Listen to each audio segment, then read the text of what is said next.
and welcome back to Bad Movie Beatdown's two-part special, The Films of Andrzej Bartkowiak. So we've already covered Doom, which managed to screw up the game by turning it into a Resident Evil clone with even worse science, and even though that movie was not a critical success, that didn't stop our friend Andrzej getting work. His next movie was another video game adaptation, and this time it was even worse. If Doom was so bad it's good, then Street Fighter: The Legend of Chun-Li is so bad it defies description. I mean, the original Street Fighter film was hardly a great movie. Whilst it did have the terrific casting of Raul Julia and a large majority of the characters from the game, the plot was almost nothing like the games it was based on, and Jean-Claude Van Damme playing the all-American Guile was a tremendous miscasting that almost negates the brilliance of Raul Julia's involvement. Naturally, Capcom wanted a fresh start on the franchise. In fact, Capcom themselves were heavily involved in the film's development, unlike the earlier movie, because when it comes to totally screwing things up, it's best left to the creators themselves. Also, their choice to start with an origin story of Chun-Li is frankly odd because she's not even the game's main character. I'm guessing they were hedging their bets on sex appeal. So what are the big names in this movie? Lana Lang from Smallville, Klein, Michael Clarke Duncan, Moon Bloodgood. So, bottom of the C list then. Incidentally, this is the unrated version of the movie, which is a bloodier, more violent movie. That's right, folks. A Street Fighter movie is more violent and bloody than a Mortal Kombat movie. What a world we live in. So we start with young Chun-Li. Most fathers have big dreams for their little girls, but life never turns out the way we expect. I know, I was planning not to see this movie in my life, but fate intervened. Chun-Li's family moves to China, and as she grows up, her businessman father teaches her the art of wushu. By the way, terrific casting on the girls playing Chun-Li. None of them look the slightest bit like Kruek. Chun-Li is the only person in history to get less Asian. Things take a turn when her father is suddenly attacked at home with crappy CGI arrows, signaling Michael Clarke Duncan's Balrog. What if I was to tell you that he actually bears the closest resemblance to any of the characters in the game? I'm dead serious. I love this bit where they take turns pushing a table against each other. Move out of the way! A good way to establish your heavy is to have him beat the crap out of in his first scene. Now there's a threat. Several other thugs soon enter. Oh Christ, these effects are pitiful! Look at how fake that effect is. The wine, which is clear like water, would not spray like a water pistol. 5 minutes! That's how far we're in this, people. Wine isn't flammable, it doesn't have a high enough alcohol content. Also, setting your hand on fire hurts! Chun-Li rushes down, hearing the commotion. Get off me! Oh no, he's mildly gripped me by the arm! Bison enters, struck with a wee bit of the leprechaun. I love what you've done to your new place. Next time you move, I'll bring you a housewarming gift. Step aside, Tom Cruise. Neal now has the honour of the worst Irish accent ever. I shit you not, this is M. Bison, a guy in a business suit. How generic and non-threatening. Night-night. Yep, that's how this ends. She goes upstairs and her father gets kinda dragged off in the flattest kidnapping the world has ever seen. Luckily, she has something to remember her father by.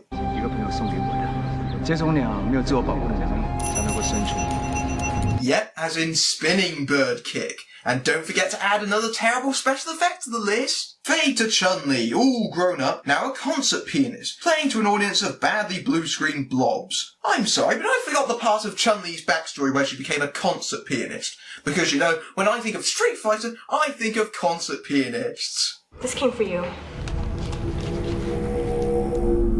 It says. Gee, it looks like some form of Chinese. It's not like I've lived in China my whole life and would be able to decode at least some of this for myself. Down in the subway, Chun-Li sees a man being attacked who has a web tattooed on his arm. When she gets home, she visits her mum, who is covered in pasty makeup. Oh wait, she's dying. Well, that kinda sucks. Moving to Bangkok in Thailand, Bison is meeting with the other heads of the Shadowlaw organisation and basically tells them that he's going to take over their land. Naturally, they don't like this very much, and Vega kills them all. In the harbour, Bangkok gangland homicide agent Maya arrives on the scene with, oh god,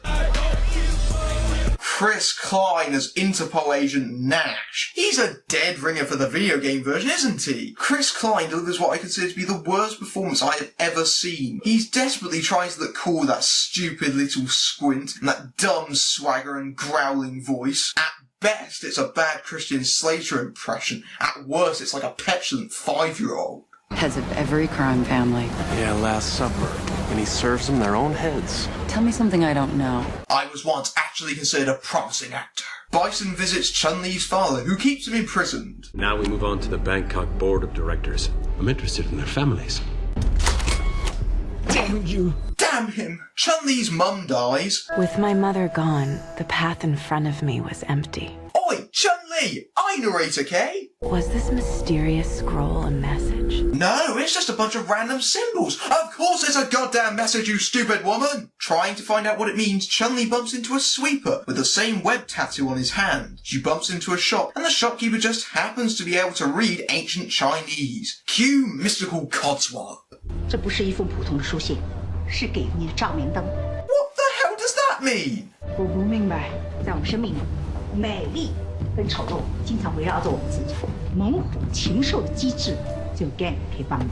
I'm sorry, but what the hell are you talking about? That's not the answer to the question I just asked. It turns out that Gen is the bloke with the web tattoo and she will have to find him in Thailand, even though he was right outside the shop a minute ago. He's a bit of a bastard like that. So Chun-Li flies to Bangkok. I had to lose myself to the pulse of the streets. This apparently consists of wandering around a lot. This was all so new to me. No shit, Chun-Li. Next you'll be telling me that life on the streets is hard. Life was hard on these streets. Thank you, Chun-Li, for your narration that points out the fecking obvious. It's not like I can see this for myself. Everywhere I looked, there was crime without punishment. Pout of fury! The schoolgirl's gone, but don't worry, we'll find her. The bad guys still refer to her as schoolgirl, even though she's in her early 20s. Oh look, we have a fight in a street. And like all the fights in the movie, it's badly choreographed and full of obvious wire work as people jump and somersault around unnaturally. Seriously, a Street Fighter movie was never going to be a masterpiece of writing, but when you can't pull off fight scenes, maybe you should just give up entirely. Oh no, I've suddenly gone all weak. Pushing over that shelf was just too exhausting. But here comes Gen, who takes her back with him. Holy crap, it's Liu Kang! Didn't Mortal Kombat Annihilation kill your career? I know once was bad, but 2 abysmal fighting game movies? Shame on you! The streets are being taken over by a criminal organization called Shadowlaw. I created the order to protect the people who can't fight for themselves. In short, he will teach her to become a fighter for the streets. Yeah, that's not really the first thing I think of when I think of Street Fighter. It also turns out that Gen has the ability to use Kikuken, which sticks out like a sore thumb, partly because it's another really dodgy effect, but also that the movie has pained itself elsewhere to be supposedly realistic. Bison was here in Bangkok. I'd never been so close. And yet so far? And so far away. Me, this is trite. I had to research his organization. Really? I thought you were going to use the computer to look at porn. Chun-Li looks for a woman named Cantana, who works for Bison's corporation. We see her as she gets blackmail politicians to sign a deal that will allow Bison to take over the slums. You see, it's all part of Bison's evil plan. The state just sold a majority share of the slums to Esperanza Security Company. Bison's bringing crime into the neighborhoods to drive the land value down and then is buying it back up wholesale. Isn't it nice of Bison to build his front right opposite the police station? Actually, what is Bison's evil plan? I'm such a sentimental guy that I invested in this shithole. Bulldozers come in tomorrow and soon after, beautiful homes for those who can afford it. So an evil property development scheme? No, it doesn't deserve that. Chun-Li follows Balrog, who blackmails the Secretary of Commerce. The package coming in on a ship from Murmansk. We need safe passage. So make it happen. Balrog, you might not want to speak so loudly about this in the middle of an airport. Someone might hear you. The package is called the White Rose. My point exactly. Only in the dark do all colors become one. With the blast shield down, I can't even see. Holy shit! His methods are a bit extreme, aren't they? She nearly became one with a circular saw. Well done. Let's eat. Yes, and maybe over dinner I'll ask you why you tried to cleave my head in two. Nash visits Maya's place. You know, Nash, waiting and watching his bitch is not going to be the way we bring him down. Look, water nipples. In Incidentally, Maya, who will do nothing the whole movie, could have been very easily Chun-Li with only a few rewrites, making her an Interpol agent just like her game backstory, which this is nothing like. Yes, this is a very faithful adaptation. At Club Insomnia, which this movie is certainly a cure for, Chun-Li follows Katana, who apparently swings the other way. And yes, Chun-Li's disguise is meant to look like her in-game costume, which not only looks out of place, but also shows how miscast Lana Lang is. Chun-Li seduces Katana and gets her to follow her into the toilet, where they have a fight, who tells her where the shipment is. This causes a disturbance that alerts Nash and Maya on stakeout outside. Chun-Li now has to escape and fight Katana's bodyguards. Boy, they desperately want you to believe this is Street Fighter, don't they? Well, at least they put in one of Chun-Li's signature moves. Terribly. Holy crap, did you see that? She just shot a guy point blank in the chest! Bit cold-blooded, isn't it? So Chun-Li escapes. I'm sorry, but I'm not buying this Robin Hood shit when we just saw her shoot a guy in the chest a minute ago. Bison kills Katana by using her as a human punching bag. Well, that was needlessly violent. And how about we lace the scene with even more sadism? You broke my heart.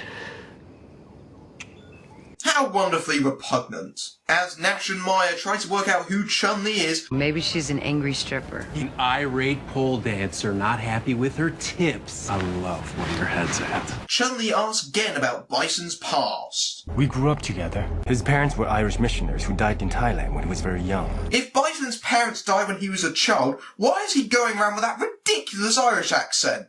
He'd heard about the dark forces that could free a man from his conscience. He had to transfer the goodness of his soul into his unborn daughter. What the f***? He had finally rid himself of his conscience. Bison just performed a C-section with his bare hands! This is Street Fighter, not Mortal Kombat, you morons! Seriously, the attempts to make Bison evil are outrageously over the top, and the last two examples are downright misogynist. Gen sends Chun-Li out for groceries, because he knows Bison's men are coming for her. And they worked out she was with Gen how? So Gen fights off several goons. Fire the missile! Give me that. I have to ask, but why did you send your men in there when you're about to blow up the place with an RPG? Nash discovers Chun-Li's identity. Apparently, no one recognises the respected pianist that played out to a sold-out concert hall. Bison sends Vega, played by Taboo of the Black Eyed Peas, I shit you not, after Chun-Li.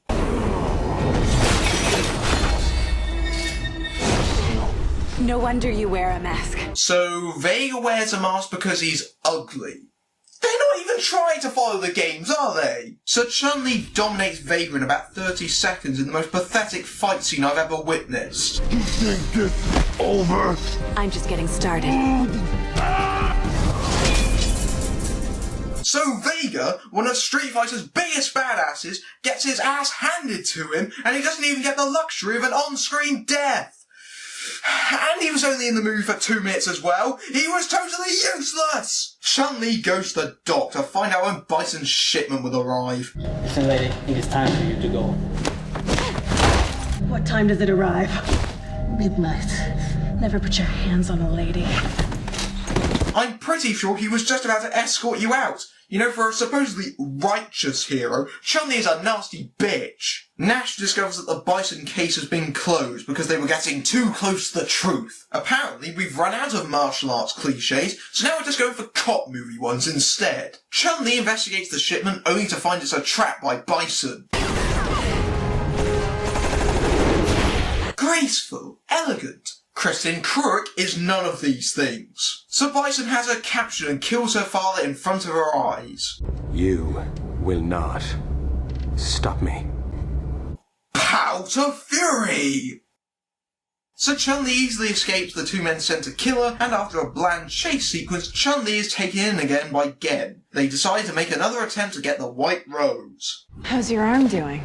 I'm sorry. They made me do it.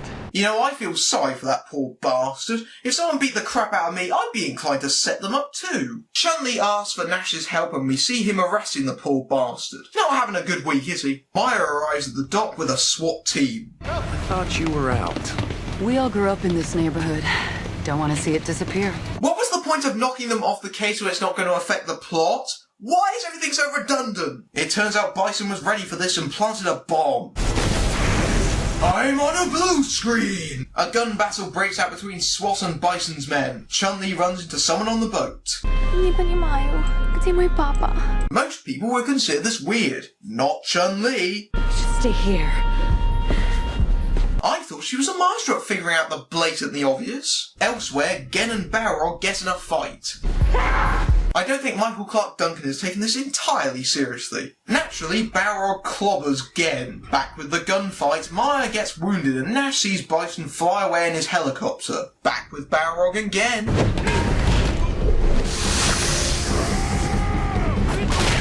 What the hell? Balrog was dominating a minute ago, and then we cut back and he's suddenly getting his ass handed to him. And that's extremely impressive when you think that Gen was crushed to the ceiling.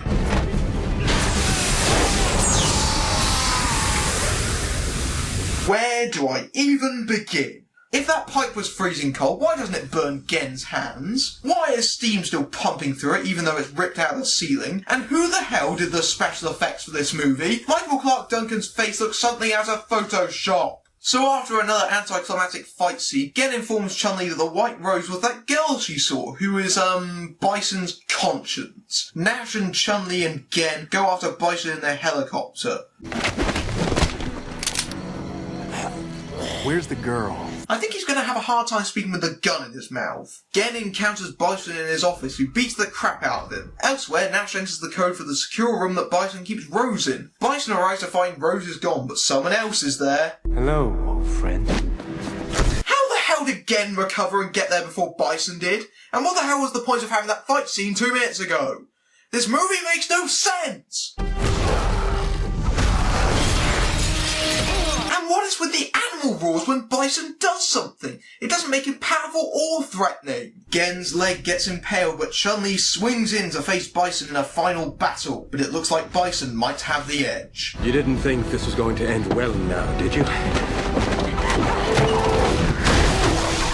Chun-Li then performs the Kruek, which is fatality by bad effects. Rose comes out just in time to see her mortally wounded father get his neck snapped a full 180 degrees in a vicious revenge attack by Chun-Li for her father. That's nice, isn't it?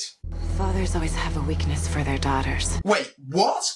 You delivered the killing blow to Bison before Rose even came out. She didn't affect her father's fighting style in any way. So Chun-Li and Nash go their separate ways. See to it she gets a real life. Yet, I'm sure she's going to have a perfectly normal life after seeing her father killed in front of her eyes. So having saved the slums, Chun-Li returns to China where Gen drops by to sequel bait.